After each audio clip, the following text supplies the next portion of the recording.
It was an eerie subway ride, and I grew uneasy when a woman sitting across kept staring straight at me. I kept glancing away, yet her gaze never drifted off.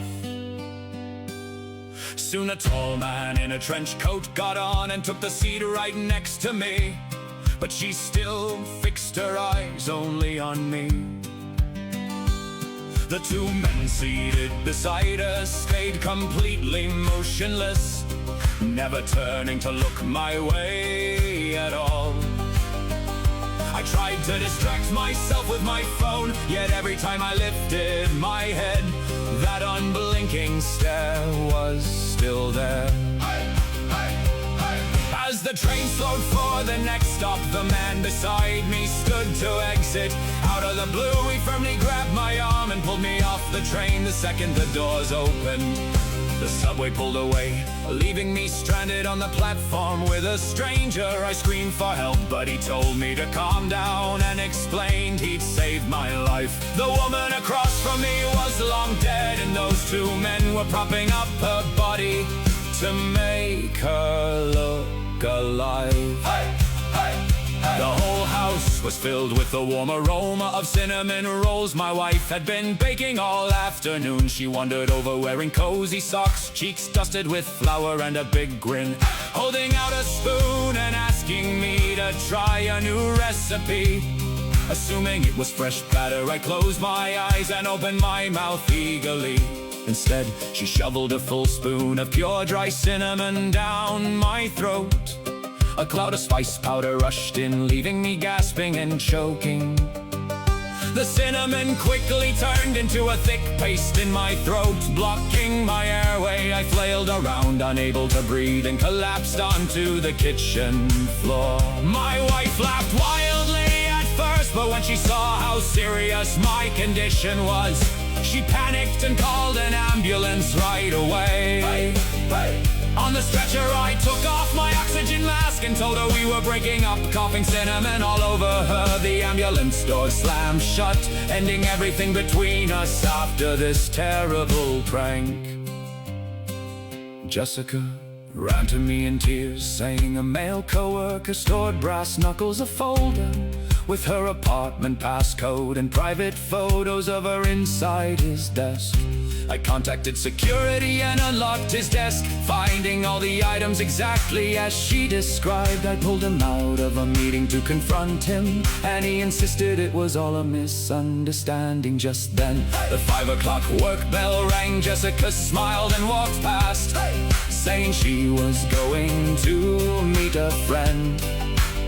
The man's expression changed instantly, and he sprinted after her, only to be tackled by security. Locked inside my office, he finally confessed the truth. Jessica had been harassing his sister for dating her ex-boyfriend. Those items were for his sister's protection and the friend Jessica planned to meet was his sister. Moments later, his phone rang, delivering devastating news. His sister had been attacked and rushed to the emergency room. I got knocked flat onto the canvas in the first round of my very first professional boxing match. An elderly coach shouted at me to get back up, reminding me I'd once stood up to a school bully. My opponent was far bigger and older, and he landed another hard hit before the bell rang. I lost the match completely bruised and defeated. I told the coach I wanted to quit boxing. He told me every fighter suffers losses, ordinary fighters get back up, while true champions never stop trying.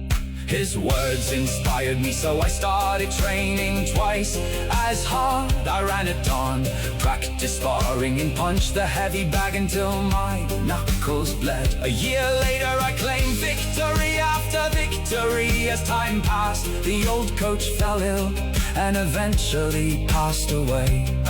I kept training alone and earned a shot at the championship title. In the final round, I landed the signature punch he taught me and won the belt. I dedicated this championship to the man who taught me to never give up. While we were watching a business reality show at home, my 9-year-old daughter announced she wanted to become the youngest CEO in the neighborhood. The next weekend she set up a lemonade stand with creative homemade flavors like watermelon, mint, strawberry, basil, and lavender honey. Far fancier than regular lemonade. She priced each cup 50 cents higher than other kids and made a deal with the neighbor to use her front yard for more foot traffic. She handed out free samples and sold out all drinks by noon. Later she hired 2 local kids as employees and trained them well. When a customer could only pay via mobile payment, she pulled out a portable card reader to finish the transaction. She even partnered with another lemonade stand to expand business. By the end of the weekend she made $270. She kept detailed records of profits and costs, saying she learned all these business skills from free to tour